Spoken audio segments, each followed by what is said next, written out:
Assalamu alaikum wa rahmatullahi wa barakatuhu. Welcome to Muslim Council of Hong Kong's Ramadan Reminders 2024.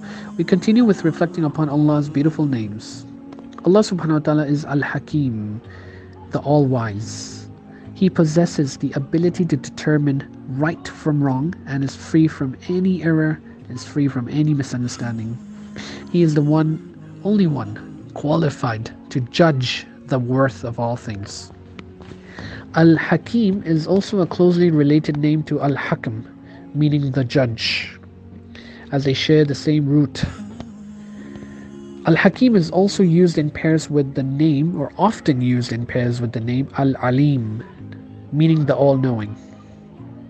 One of the best stories which illustrates how Allah subhanahu wa ta'ala is Al-Hakim is through the story of Yusuf alayhi salam. When Yusuf alayhi salam was a child, he had a special relationship with his father, Yaqub alayhi salam.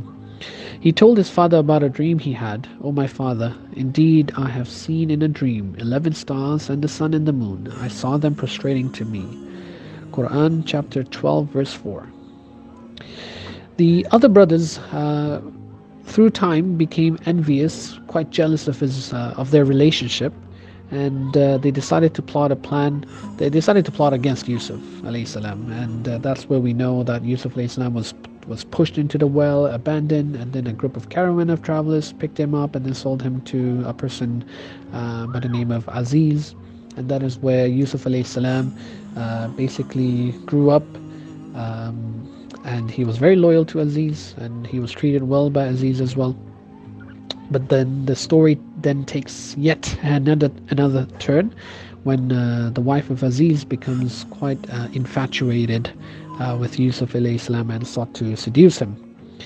And despite his innocence, despite Yusuf being innocent, he was sentenced by Aziz to prison, and that's where his next phase of life started, in prison. While in prison, Yusuf alayhi salam, he developed a reputation for accurately interpreting dreams, and that is where, when the king heard when the king had a dream, and he heard from one of his workers that there was someone that has good dream interpretation, and that's where the king was advised to meet Yusuf alayhi salam. And the dream was understood by Yusuf alayhi salam to be a warning of an impending famine. From here, Yusuf alayhi salam's innocence was proven, and his sentence was overturned by the king, who then appointed him to work in storehouses to help prepare for the city's famine. Yusuf alayhi salam worked hard over the years, and this eventually led him to be reunited with his father. It is mentioned in the Quran, and he raised his parents upon the throne, and they bowed to him in prostration.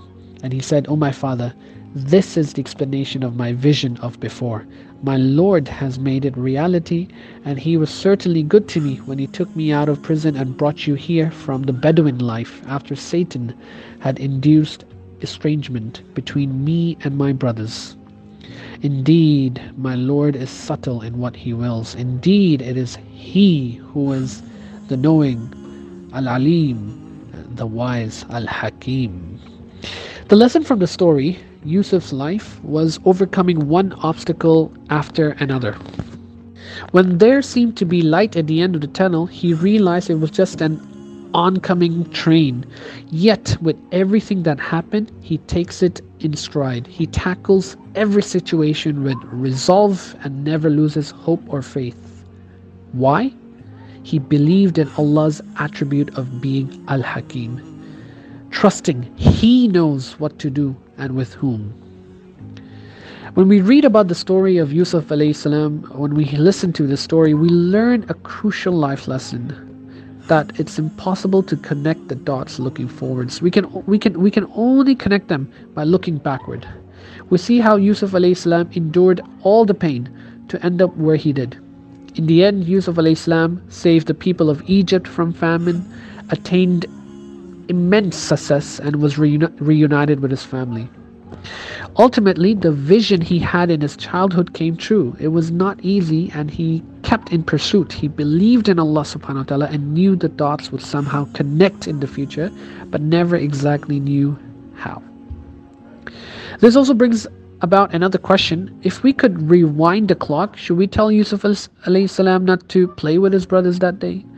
We know the answer is no, but we may still be reserved in our answer, not feeling 100% confident. Our minds thinks that maybe his life could have been better, perhaps a route to the same destination with less pain. Even in our lives, we may wish things in our past may have gone differently. This goes to the idea that we will always wish for things to be better. We rarely embrace and accept reality as it is, even though it can't be any other way. But to the one who sees Allah subhanahu wa ta'ala as Al-Hakeem, they will recognize how all things are interconnected. Sometimes we should not just endure, but learn to love and say Alhamdulillah for the way the all-wise Al-Hakeem has decreed things to unfold. I will end by quoting chapter 2 verse 216. Fighting has been enjoined upon you while it is hateful to you, but perhaps you hate a thing and it is good for you, and perhaps you love a thing and it is bad for you. And Allah knows while you know not. Wallahu ya'lamu wa antum la ta'lamun. Jazakallahu khairan for listening. Like, share and subscribe, and make sure to watch tomorrow's episode. Assalamu alaikum wa rahmatullahi wa barakatuh.